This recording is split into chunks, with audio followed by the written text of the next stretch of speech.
Este é o podcast do Mai Obesidade.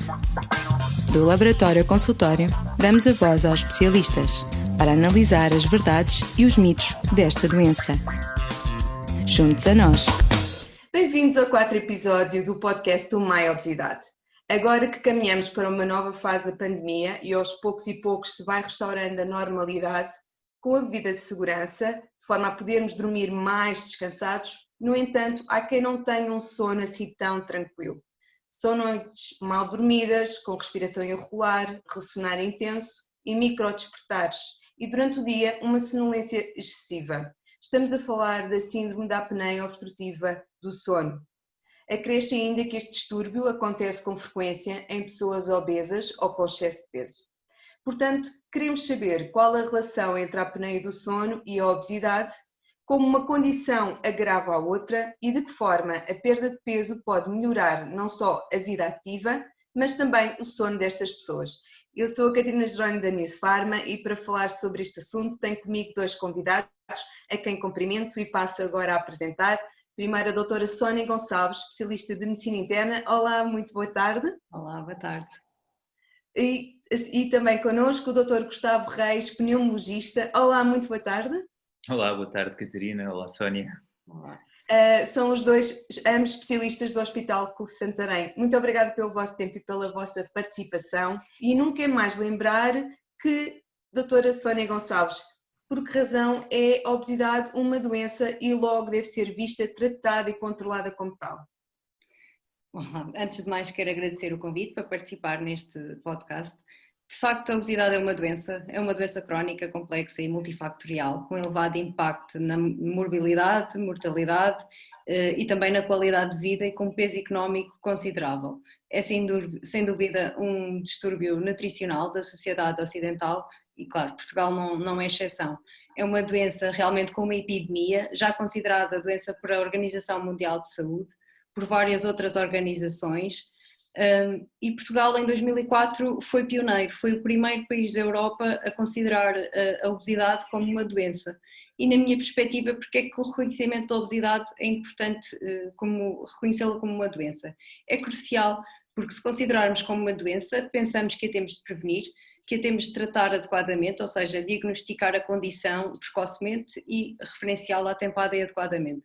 Tratá-la com medidas eficazes, quer do ponto de vista de saúde através da nossa ajuda, quer medidas preventivas, mas também da saúde pública, conseguirmos criar sinergismos entre saúde, educação, medidas legislativas, de modo a conseguirmos ser eficazes no combate a esta doença.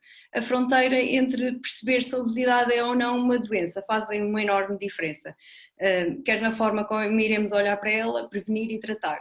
Eu dou o exemplo. Os doentes que me procuram na minha consulta, maioritariamente procuram-me por uma questão meramente estética e um dos pontos que faço questão logo de esclarecer no primeiro contato, ou seja, na primeira consulta, é exatamente esse, explicar que muito para além do problema meramente estética, a obesidade é uma doença e com um enorme impacto na saúde de cada um deles e que com múltiplas comorbilidades associadas e que com o tratamento, ao perderem peso, por muito pouco que seja, irão melhorar não só as suas comorbilidades, complicações já existentes ou prevenir aquelas que estão em risco de emergirem. Exatamente, doutora Sónia Gonçalves, reforçou aqui um ponto que nunca é mais esquecer. A obesidade é muito mais do que estética e na verdade tem implicações graves em todo o nosso organismo. Pode-nos explicar quais são as que têm um impacto mais nefasto? Muito bem, Catarina. A obesidade tem um enorme impacto na saúde das pessoas, estando associada a cerca de 200 outras patologias. Eu vou destacar aquelas mais importantes, nomeadamente as doenças metabólicas, como a diabetes, a dislipidémia, porque para o público em geral é o excesso de colesterol e triglicéridos, a síndrome metabólica, as doenças cardiovasculares, nomeadamente a hipertensão, o aumento do risco de cardiopatia, como o infarto agudo do miocárdio, as doenças respiratórias, como no âmbito deste podcast, que vamos falar da associação entre a obesidade e síndrome da apneia obstrutiva do sono. De facto, a obesidade está associada ao aumento do risco da asma, do síndrome da apneia obstrutiva do sono e do síndrome de hipoventilação à obesidade. Doenças genitourinárias também, como a incontinência urinária, doenças neoplásicas, sabemos que a obesidade está associada a cerca de 13 tipos de cancros, É também responsável por alterações musculoesqueléticas, que são muito importantes e muitas vezes com necessidade de intervenção cirúrgica, onde sabemos de antemão que estes doentes têm um risco pré-operatório, operatório e uma recuperação no pós-operatório muito mais complicada e com muito maiores riscos em relação a uma pessoa não obesa. Sabemos também que está associada à infertilidade. No homem, por exemplo, o excesso de gordura causa hipogonadismo, na mulher o síndrome do ovário poliquístico, doenças do foro psicológico, se falarmos, por exemplo, da depressão, porque a obesidade está associada a um estigma e a uma condição social que muitas vezes dificulta até a própria acessibilidade do doente a procurar apoio médico, ou seja, posso dizer que a obesidade está associada a uma diminuição franca da qualidade de vida, a uma mortalidade aumentada também, e o que faz com que represente um grande fardo do ponto de vista económico pelos seus custos diretos e indiretos. Muito obrigada, doutora Sónia Gonçalves. E para falar em detalhe das implicações a nível respiratório, eu passo agora a palavra ao doutor Gustavo Reis, a quem peço primeiro que explique a quem nos está a ouvir o que é a síndrome da apneia obstrutiva do sono. Doutor Gustavo Reis? Catarina, obrigado também pela oportunidade de estar aqui. Realmente, a síndrome da apneia do sono é uma doença que, de ano para ano, se vem falando cada vez mais e o diagnóstico começa a ser cada vez mais frequente. O que é a apneia do sono? Portanto, explicando de uma forma simples, é uma doença respiratória do sono, em que a pessoa que tem a patologia faz paragens respiratórias. São episódios repetidos de obstrução da via aérea superior que decorrem durante a noite, que podem acontecer com maior ou menor frequência, ter uma duração mais curta ou mais longa, podem ser paragens respiratórias totais ou paragens respiratórias parciais, mas que o que é facto é que ao longo da noite a pessoa pode deixar de respirar 20, 30, 40, 50 vezes por hora. Repare, eu tenho doentes que atingem números absurdos de 100 paragens por hora. O que é que isto quer dizer? Quer dizer que, basicamente, a cada minuto ou a cada 2 minutos, há um período em que a pessoa não está a respirar, ou ainda que esteja a respirar, falo com tal dificuldade que o nível de oxigenação sanguíneo baixa. E é isto que vai provocar, em parte, as consequências cardiovasculares e cerebrovasculares da doença, que são, de longe, as implicações mais relevantes, e, por outro lado, o facto da pessoa estar constantemente a parar de respirar, ter um período em que há uma baixa de oxigenação, em que essa baixa oxigenação é percepcionada pelos nossos mecanismos endógenos e que leva a um micro-despertar, faz com que o sono da pessoa esteja totalmente fragmentado. A forma como eu tento explicar isto aos meus doentes é, imagine que numa hora normal de sono, alguém vai 20, 30 vezes abaná-lo ligeiramente. Não acorda totalmente, mas o sono é interrompido e, portanto, aquele sono superficial vai transitar entre um estado de muito superficial de sono, o estado de um semi-acordado e, portanto, é o que nós chamamos os micro-despertares. A pessoa não consegue fazer um sono profundo e, como não faz um sono profundo, a consequência que tem no dia seguinte é acordar cansada.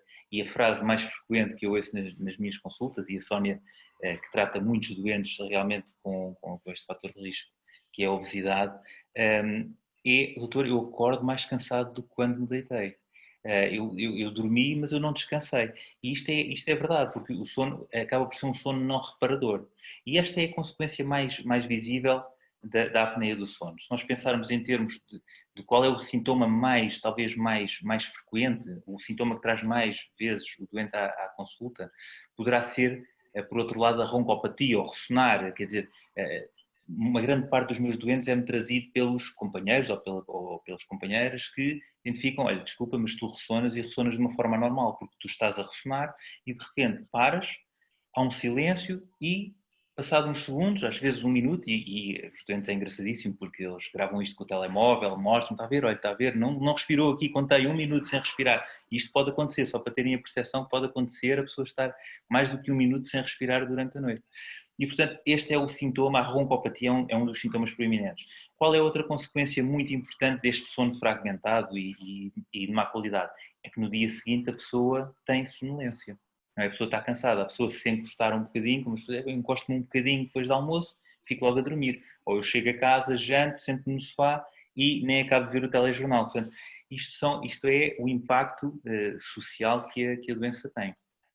E por que razão esta síndrome afeta mais os homens do que as mulheres? Olha, essa é uma questão interessante e há uma série de explicações que já foram colocadas em cima da mesa para tentar dar uma resposta a isto. Um dos pontos poderá ser, efetivamente, que os homens tenham um perfil de obesidade e distribuição lipídica diferente das mulheres. E isto pode condicionar aqui a distribuição do tecido adiposo, sobretudo na faringe, seja mais predominante no homem e que por isso condicione mais apneias. Mas existem outras explicações. Outro facto é que habitualmente os homens apresentam uma apneia do sono mais grave do que as mulheres. E se é mais grave, portanto os sintomas também serão mais notórios, serão mais proeminentes e poderão fazer com que o homem procure mais facilmente ajuda do que a mulher. E há um terceiro aspecto que é interessante e que não posso deixar de o referir, mas as senhoras têm mais dificuldade em assumir que ressonam.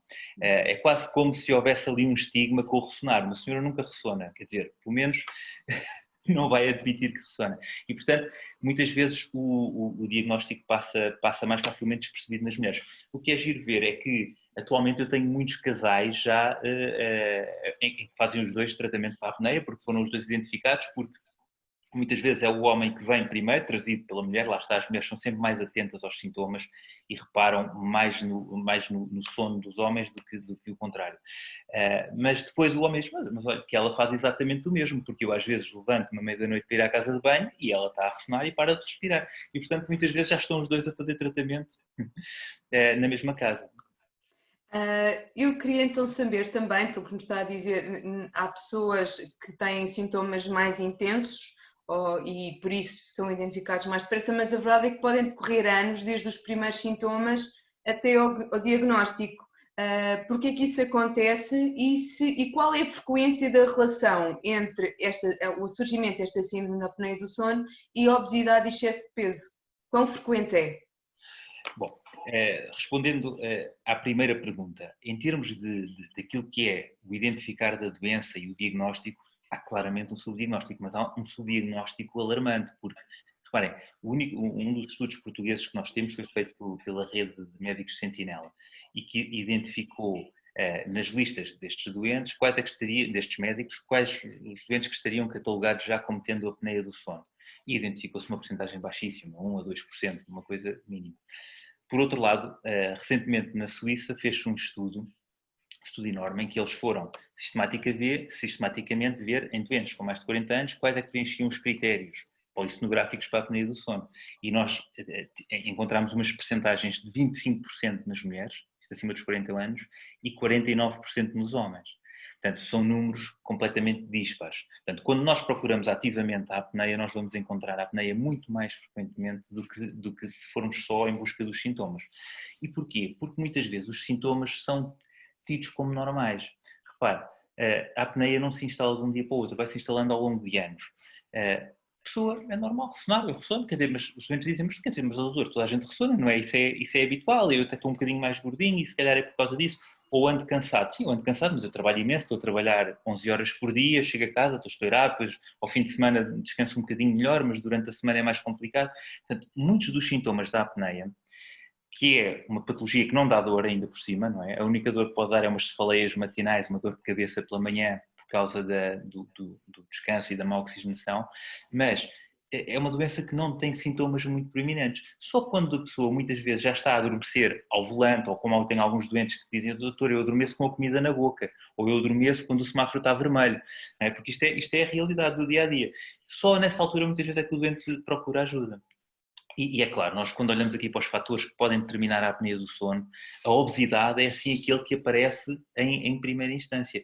E portanto, o nosso trabalho, e podemos corrigir a apneia através das máquinas da apneia, os CPAPs, os BIPAPs, ou podemos utilizar agora, como temos por exemplo aqui na nossa CUF de Santarém, os dispositivos de avanço mandibular, que é uma tecnologia inovadora de tratamento da apneia para os casos mais ligeiros. Nós podemos tratar a condição, remediar o problema, mas a verdadeira correção da apneia vai precisar da ajuda de pessoas como a Sónia, que vão efetivamente ajudar o doente não só a perder peso, porque eu acho que a ideia que tem que se passar é, isto tem que ser uma modificação completa daquilo que é o estilo de vida do doente. O doente, ok, pode perder peso, mas se ele não mudar os hábitos de vida, se não mudar o estilo de vida, ele ao fim de 1 ano ou 2, tendencialmente irá recuperar o peso. E, portanto, a obesidade, sim, aparece aqui como um fator principal, e eu acho que associado à obesidade nós temos que convidar o doente a modificar o seu estilo de vida. Obrigada, Dr. Gustavo Reis. E então, voltando assim, doutora Sónia Gonçalves, fazendo este cruzamento de toda uma mudança do estilo de vida do doente, incluindo, obviamente, a perda controlada de peso, mas eu também queria que me explicasse de que maneira é que esta privação do sono e noites mal dormidas podem ter influência negativa no controle do apetite. Muito bem. De facto, a diminuição do tempo de sono tem se tornado uma condição endémica na sociedade moderna. Todos nós cada vez trabalhamos mais, o nosso estilo de vida leva-nos cada vez mais a dormir cada vez menos horas. Sabemos que a literatura atual e os estudos que foram feitos têm encontrado importantes associações epidemiológicas entre o prejuízo no padrão habitual de sono e a obesidade. O sistema fisiológico que regula a massa corporal envolve também componentes centrais, componentes periféricos e interagem com os aspectos ambientais, que, como a disponibilidade e a composição da dieta, o exercício físico, influenciando assim a massa corporal.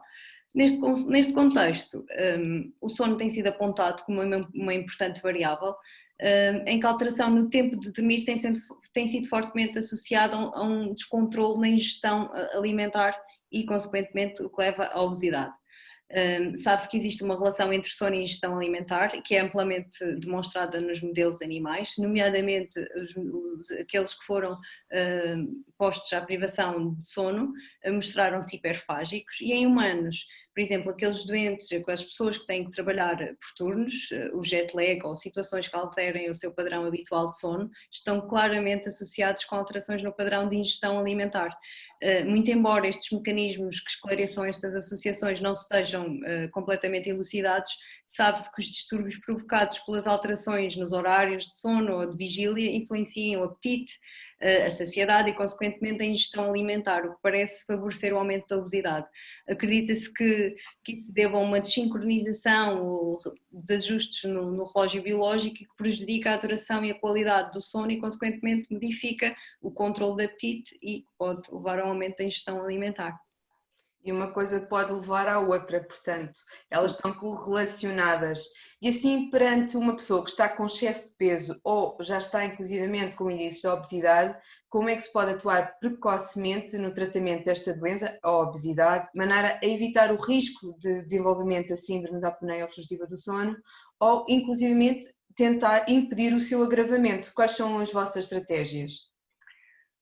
Muito bem, de facto é imperativo, logo em primeiro lugar, é um diagnóstico atempado e reencaminhamento dentro do sistema de saúde, apesar de apostar na promoção de uma melhor educação para a saúde, a promoção correta de promover a perda de peso, estilos de vida saudável. Existe também uma necessidade da reestruturação dos programas de tratamento que existem no nosso país. Os profissionais dos cuidados de saúde primário devem estar dotados de saber como tratar, como reconhecer e como referenciar estes doentes. Temos ao nosso dispor e sabemos que o tratamento da obesidade apoia essencialmente em 3 pilares cruciais. O primeiro, que é transversal a qualquer fase de doença, que vai desde a prevenção ao tratamento e que são as medidas de alteração do estilo de vida. A necessidade de uma dieta saudável, com hábitos alimentares saudáveis e o incentivo da prática de exercício físico regular. O segundo passa pelo tratamento farmacológico, que deve ser considerado nos doentes com IMC superior a 27 ou com comorbilidades associadas, e por fim temos o tratamento cirúrgico, que está destinado àqueles doentes com uma obesidade mais grave. Isto nós queremos evitar é chegar a esse ponto. Quanto mais cedo começarmos o tratamento, ou seja, nos doentes com obesidade, que é definido com hiperobesidade, com um IMC superior a 35, melhores serão os resultados que iremos obter. Realmente sabemos que o tratamento da obesidade permite promover a saúde do indivíduo, irá ter menos risco de desenvolver as doenças associadas, uma esperança de vida maior e também aumentar a qualidade de vida, porque o doente passa a conseguir fazer a sua vida diária de uma maneira muito mais ágil, a autoestima aumenta, é só benefícios em que tem em perder peso, assim como diminui o risco risco de ter todas as outras comorbilidades que podem emergir associadas a diabetes. Por isso é que a diabetes, a obesidade, é importante atuar precocemente. Porquê? Porque sabemos que é uma perda de 5% do peso só, que parece tão pouco, mas é logo capaz de melhorar significativamente todas as outras comorbilidades. Muito obrigada, doutora Sónia Gonçalves, e faço agora uma última pergunta dirigida ao doutor Gustavo Reis.